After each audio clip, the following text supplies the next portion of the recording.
Well, hello there. Greetings and welcome. This is the New Thought Media Network. I'm Ken Ludwig, and you are watching Vibrant Living. Hope this day finds you safe, healthy, and happy, and that you are just living your best life.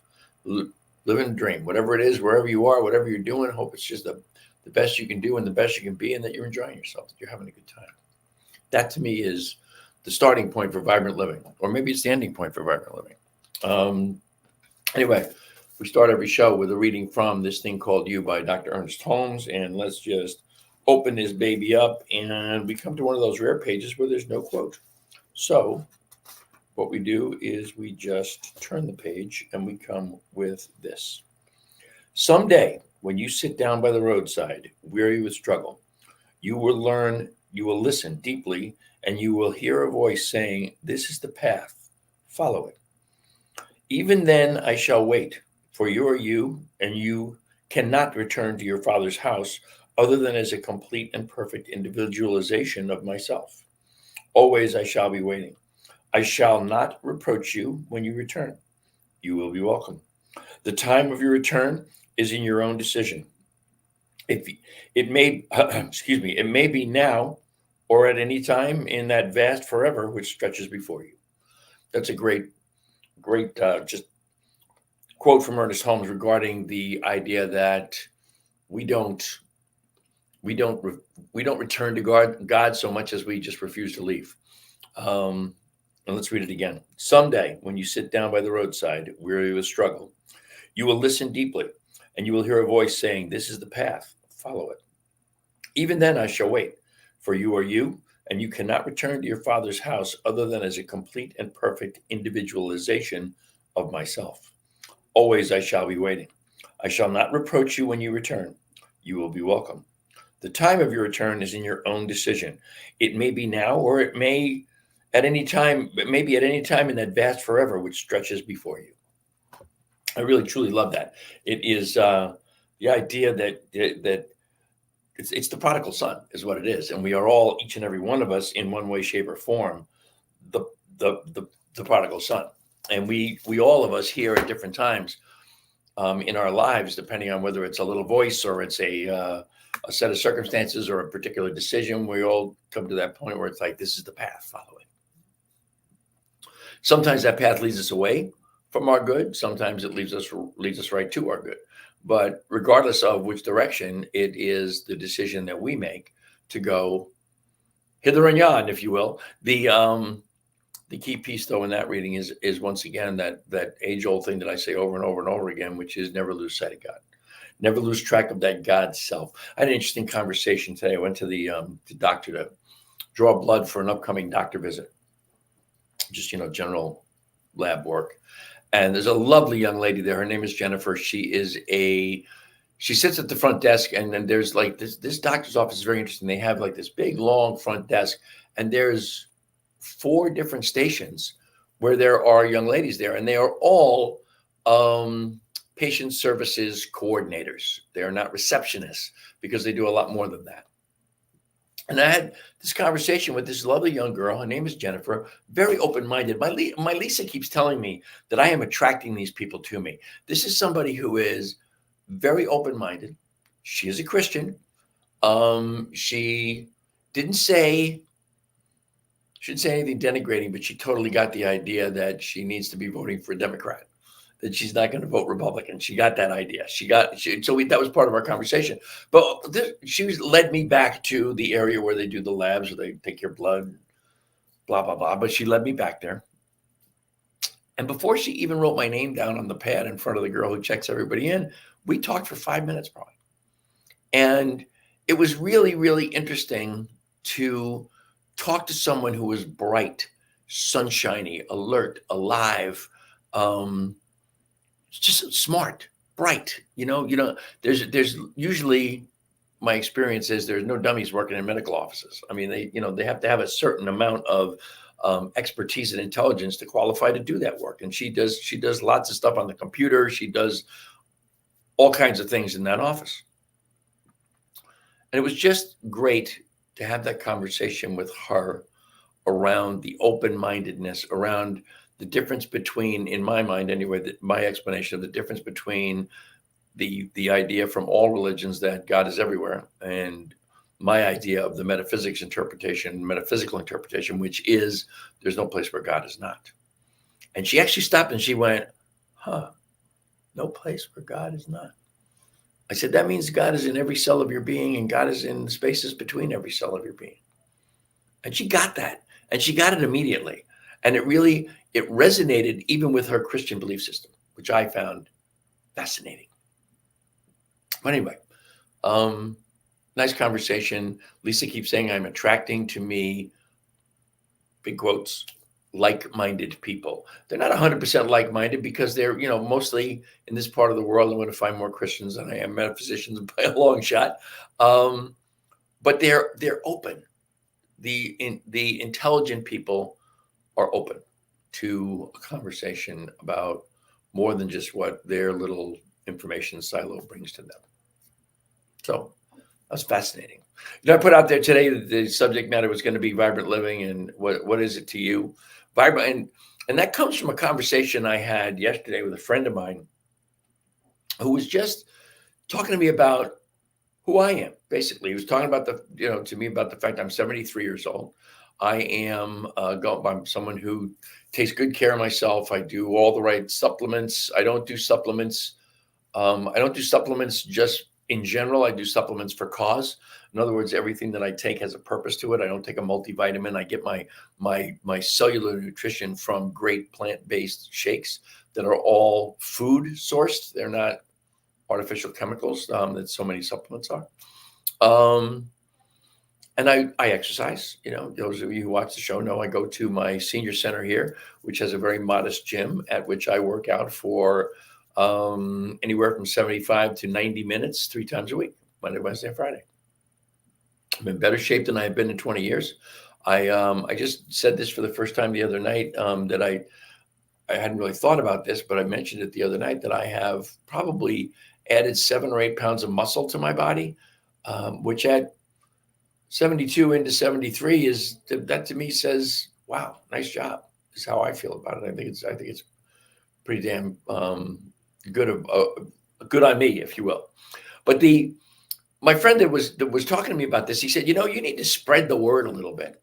And I guess that's part of what I do. Sometimes I don't do it every time. I meant to grab a couple of books that I didn't. But there's, if you're interested in such things, there's a couple of books that I can think of right away. Nicola Litch, my goodness, so good to see you on the show, darling. I'm so appreciative of your presence. The 2 books that come to mind immediately are Growing Bolder, Bolder, and Don't Go Quietly, or Do Not Go Quietly, I think it's called. Books on basically how to learn to grow as you age, as opposed to getting older, growing older. Now that's easy. It's easy to relate that to, okay, here's this 73-year-old guy telling me about getting older. No, you're getting older now. You're getting older wherever you are, whatever you're doing, whoever you are, in whatever position you're in, you're getting older. We're all living our lives to die. And the sooner you start, the better off you're going to be, the healthier you're going to be, the more physically fit you're going to be. And being physically fit translates into health. Taking care of your body translates into well-being, and it translates into living a higher quality of life. Now, I live right now in the South. North Carolina is considered the South. And a lot of people have referred to it as the buckle of the Bible Belt.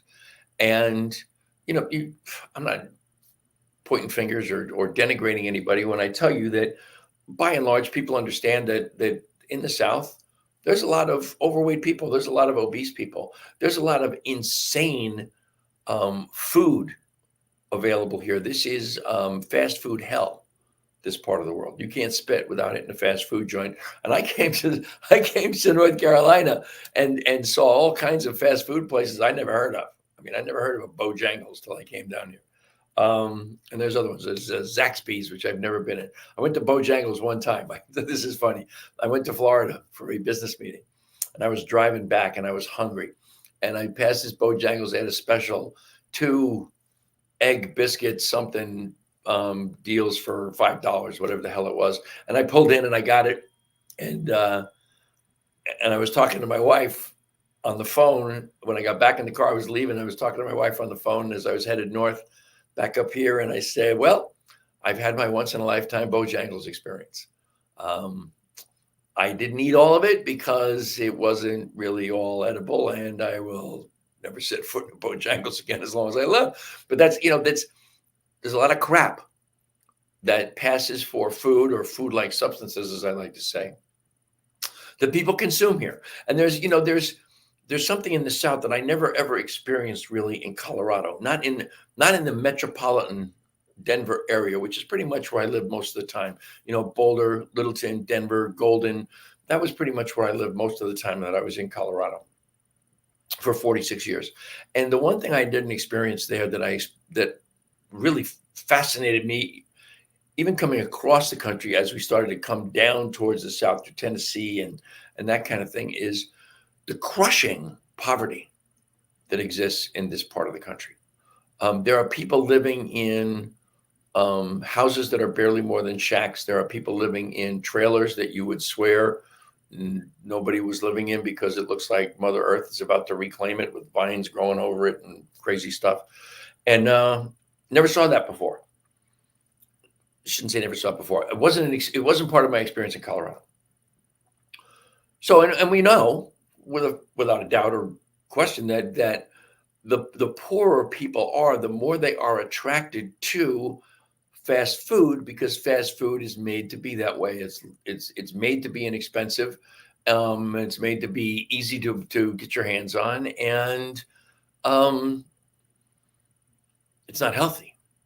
The young guy, 53 or 54 years old, just passed away. He famously did the movie Super Size Me, where he did nothing but eat McDonald's for a month, I believe. Might have been longer than that. I think a month was all he could take, and it literally destroyed his body. So the point is, it takes a little more effort to go to the grocery store and to make your own food. It takes a little more effort and perhaps sometimes a little more money, but trust me, it's only a little more money to buy good food, organic food. We buy a lot of our produce right now from a little farm around the corner from where we live. And we questioned this young farmer. His name is Justin, lovely guy. It's Cherry Hill Farm. I love the place. It's a whole family owned thing. His mother, Bonnie, works there. His wife, Holly, works there. His sons, Malachi and Eden, work there. And he's got a little daughter who I call Chatterbox. She's only 2.5 or 3 years old. She doesn't work there, but she's there all the time. But the whole family is there working. And we questioned Justin in the very early going. He can't grow organic because he just can't make it pay. And that's a crime in and of itself. Organic farming should be something easier to do because you should be using less of the expensive pesticides and so forth that Monsanto and Bayer and all these crazy chemical companies provide for you. But what he did say was he doesn't use any genetically modified seed. So in other words, if he's not using genetically modified seed, then he's not spraying anything with Roundup, because that's the main GMO that we're concerned with, the Roundup Ready GMO. He's not using that, so he can't use Roundup because if you don't know what that is, Roundup Ready seed is genetically modified seed that will grow. 95% of the corn grown in this country is GMO. It is corn that grows. And in order to keep the crop clean, if you will, they spray Roundup to kill all the weeds. But the seeds are now genetic to kill the weeds. The seeds of the corn are modified so that the corn plants no longer are affected by Roundup. It doesn't kill the corn plants. It kills everything else around them. It doesn't kill the corn plants. But what it also does is it also is drawn into the corn through roots and through leaves, and there is Roundup in the corn, and Roundup destroys the human gut. And look that up. Go look up Roundup and the human gut. Go look up Roundup and cancer. Oh, come on, what's the word? Cancer lawsuits. Okay, that's not the word I was looking for, but that's what it is. There's Bayer, who bought Monsanto, wound up on the wrong end of many, many, many lawsuits for the cancer-causing, the carcinogenic effects of Roundup. Look that up. So back to this little farm. This guy doesn't use any of that. None of his stuff is sprayed with Roundup. He uses as few chemicals as he can. Again, he can't grow organic, but his stuff is basically the same price or a little less than the grocery store. Now, what it does require is a little extra trip to go to the farm and get his stuff, but it's healthier for us. And we're providing our body with good plant-based nutrition that is not doing nothing but enhancing your gut as opposed to destroying your gut, which is pretty much what fast food is doing. Because trust me when I tell you, there's plenty of GMO ingredients in fast food, and everything that is GMO is full of Roundup. Roundup is, by the way, the active ingredient in Roundup is called glyphosate. Glyphosate is the killer. It accumulates in the human gut. It destroys your gut's ability to absorb food, to absorb nutrients from your food. It also destroys the gut wall, your intestinal wall. I'm sure almost everybody's heard at this point of an ailment called leaky gut. I always joke, like, what do you think you're leaking? What you're leaking is partially digested food, poop, into your system. Leaky gut is the major cause of inflammation in our bodies. It's around arthritis. It is the source point. They're pretty sure it's the source point of every single autoimmune disease we know is leaky gut. And it's all preventable by just, first and foremost, stop eating GMO food. I don't eat corn anymore, almost at all. I will eat once in a blue moon. I'll come across an organic ear of corn I will eat, but if it's not organic corn, I won't put it in my body. That also goes for high fructose corn syrup. High fructose corn syrup is the single worst sweetener we have in our food supply, and it's literally in freaking everything. High fructose corn syrup is the only sweetener on the planet that short circuits the signal from your gut to your brain that you've had enough to eat. That's not a good thing. And it's also, because it's from corn, more than likely it's GMO corn. Again, 95% of the corn that's grown is GMO, and so it's full of glyphosate as well. So we're destroying our gut with our food. Your gut, okay, you probably don't know this piece. Everybody has heard about serotonin. Serotonin is kind of the feel-good neurotransmitter. And when you say neurotransmitter, everyone thinks about the brain. That's the source point of neurotransmitters, right? Not necessarily. 70% of the serotonin, 70% of the feel-good neurotransmitter that your body produces gets produced in your gut. So if you're destroying your gut, you're also destroying the pathway of that neurotransmitter.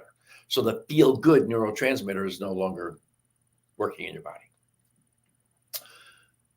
This is a long explanation of one of the things that we need to take into consideration with what we put in our bodies. The old expression was, you are what you eat. Folks, we are what we eat, and we're eating crap. We're eating junk. We all say junk food. There's no such thing as junk food. There's food and there's junk, but there's no junk food. It's one or the other. It is not food if it's junk. We are eating lots and lots and lots of food-like substances that are created in laboratories all over the planet by the major food producers of the world, which are now, the numbers of food producers are dwindling dramatically. Nestle's, Hershey's, General Mills. There's only a handful left of companies producing. I had a good friend that produced an incredible product for your health. It was a shake. It wasn't a shake. It was a juice, and it was amazing. It was filled with polyphenols. It was filled with antioxidants. It tasted delicious. It was fabulous. And somewhere along the line, the company was purchased by Nestle, and Nestle didn't do a lot of producing of it. They kind of put it out there a little bit and blah, blah, blah, blah, blah. And one year, all of a sudden, the stuff disappeared. And my friend who created it kind of relinquished all the rights to it when he sold it to them. And he was like, what the hell happened to my product? Nestle said, well, we needed a tax write-off this year and your product was it. They just stopped producing it. Good, healthy, nutritious, organic product taken off the market for a tax write-off. That's where we're at as far as our food supply goes. Those are just kind of random examples. I know that's not necessarily a pathway, but if you pay attention to what you're putting in your body, it's really, really easy to read labels. It takes a couple extra seconds. Look on the front of the label. If it says organic, bingo. Now you might have a little more sugar in there that you want, or it's never going to be perfect, but organic is way better than inorganic. And I shouldn't say inorganic, non-organic. And you do have to look. I mean, I love flour tortillas that I use for a couple of different things that Lisa and I eat. We have fajitas once in a while. We do a vegetarian meal once in a while that we use those for. Lisa likes corn tortillas. I like flour tortillas. Try and find good organic corn or flour tortillas in North Carolina. Not an easy thing to do. So it requires planning ahead. When we go to Whole Foods, get them there. Does that cost a little more money? Well, you went to Whole Foods. They don't call it whole paycheck for nothing. So that's kind of a rambling example of what vibrant living is. Vibrant living is what we put into our bodies. Vibrant living starts with what we put in our bodies. Of course, it's always, you can hear me get a little bit more hoarse as the show goes on. That's because I need a little water. Monstrously important to stay hydrated. Monstrously important to stay hydrated. And as you know, I used to coach a lot of people through nutritional cleansing and weight loss protocols, and I would always talk to them in terms of drink half your body weight in ounces of water every single day, and then I would always round up to the next highest, half a quart. So at my weight, I was always trying to drink three quarts of water a day, 96 ounces a day. Well, it turns out that at my age, with my organs 73 years into their existence, 96 ounces of water is too much. I got to go back down to more like 64 ounces, 2 quarts instead of 3 quarts. I'm sorry, I didn't mean to knock my camera there. So that's another piece of the puzzle. Stay hydrated. The next piece is good sleep. Now here's a real issue, because lots and lots of people are way stressed out. Lots and lots of people are spending too much time on their screens. They take their screens to bed with them. It's a general rule of thumb. You want to put that screen down at least 30 minutes before you go to bed. You want to maybe get in the habit of going to sleep at the same time every night seems to be a good habit for most people. You want your room to be as dark as you can make it. You want to wear comfortable clothes or no clothes, whatever works for you as far as how you sleep, but you want to try your damnedest to get 7 to 8 hours sleep a night. Now, I know there's lots of people out there that can sleep 3-4 hours a night, but those are really, really, really anomalies. Everybody, for the most part, everybody needs 7 to 8 hours sleep per night in order to function at their highest level. Sleep deprivation is a real epidemic in this country, because it not only, you get brain fog and blah, blah, blah, but your whole body requires sleep to rejuvenate. That is your period of recovery when you are sleeping. Your brain and all of your organs and your body recuperate and regenerate during the time you sleep. If you're not getting enough sleep, you're compromising your health. The other thing that is always a big piece to me is what's going on between your ears. What are you doing to keep your positive mindset? For me, it's all spiritual stuff. It's all meditation. It's affirmations. It's prayer work. It's reading. Reading good books. Some of you know from watching the show, I have reinvigorated an old habit of mine that goes back to my very early studies in metaphysics. But I'm reading 4, 5, 6 books at a time, and I can pick up a stack of books and I can decide which one do I want to read? Do I want to be entertained? Do I want to get deep into metaphysics? Do I want to do some personal development? What is it that what subject matter, and how heavy do I want to get? And there's always one book in there. This is relatively a new thing that I've only started doing in this year, actually, is always one book that is the entertainment book. Okay, there's great book, Being Henry, The Fonz and Beyond by Henry Winkler. Fabulous storyteller. It's a great read. It's a great book. And I really guarantee anybody who ever saw an episode of Happy Days will love it. And if you just are a fan of Fonzarelli, or if you're a fan of Henry Winkler, you love this book. And the other one that I'm reading is a real niche book. It's called Life. And it is the autobiography of Keith Richards, the amazing, gifted guitarist of the Rolling Stones. He wrote the book, I don't know, 10 years ago, maybe. I've had it for a very long time. I tried to read it once and only got a quarter of the way through it and got distracted. Excuse me.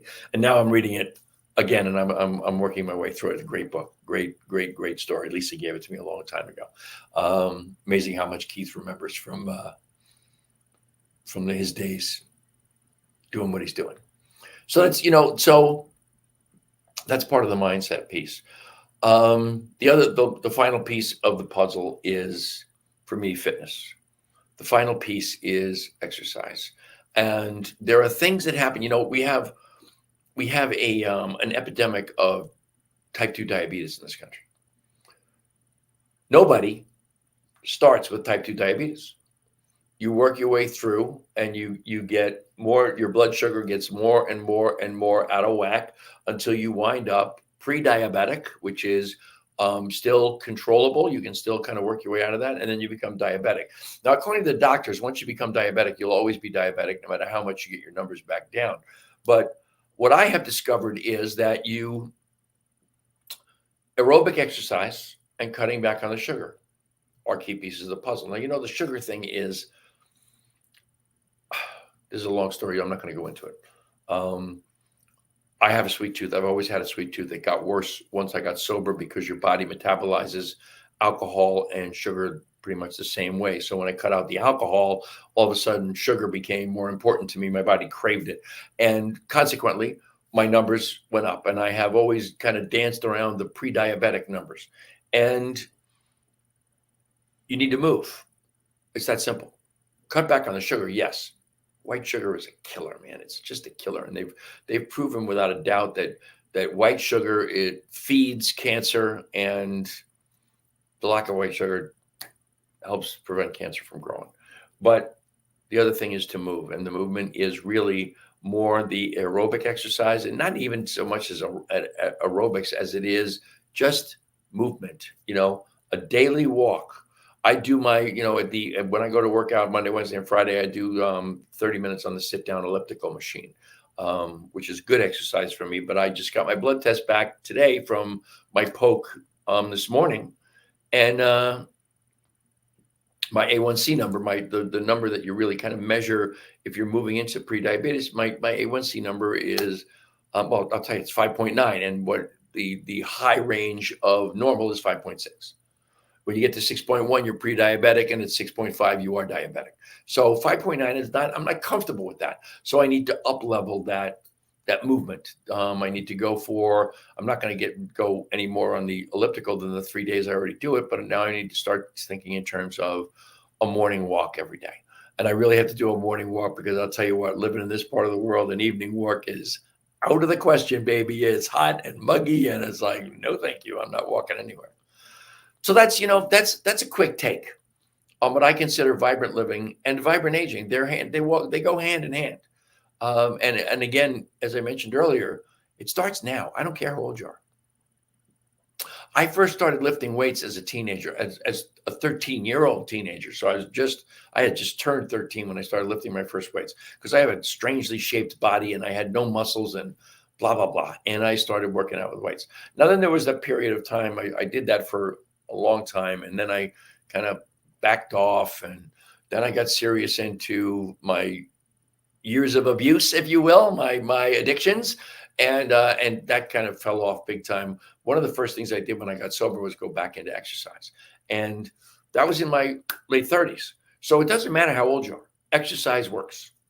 Exercise helped forestall the aging process. There is literally nothing more potent at forestalling the aging process than continuing to build lean muscle on your body every single day of your life for the rest of your life. And they've proven with innumerable studies that light workouts with 10-pound weights have added muscle to 80-plus-year-old bodies, male and female. So, and I'm here to tell you, as I mentioned earlier, I'm 73, and in the last year, I've added at least 6, 7 pounds of muscle, maybe 8, just from being consistent and moving my body. In that book I mentioned earlier in the show, Growing Bolder, my favorite line in that book is, if you want to keep moving, you got to keep moving. End of story. That's all I got for you today. I hope there was something there that that was in some way, shape, or form enlightening. I want you to always remember that the New Thought Media Network is a nonprofit organization. If you would please go to ntmedia.org, that's newthoughtmedia.org, ntmedia.org, click on donate. We are always immensely grateful for anything and everything you deign to donate to us. We are very grateful for all of that. You can find me on Facebook at Vibrant Aging. That goes hand in hand with Vibrant Living here, this show. Vibrant Aging is the other aspect of that. And my beloved Lisa and I have a branded Facebook page called just that. Email me, teamrockitnow@gmail.com. And as always, remember that this show is sponsored by HempWorks, the #1 distributor, direct-to-consumer distributor of CBD and hemp-infused products in the world.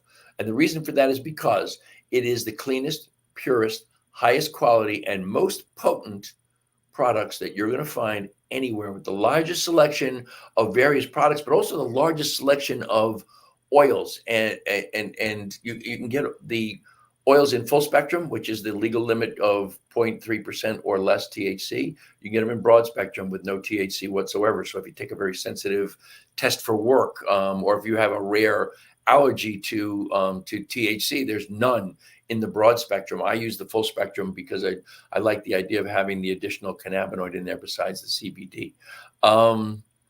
You get it in 3 different concentrations, 500, 750, and 1500 milligrams. And I don't even know how many flavors we have, 7, 6, 5, whatever the heck it is, more flavors than anybody has.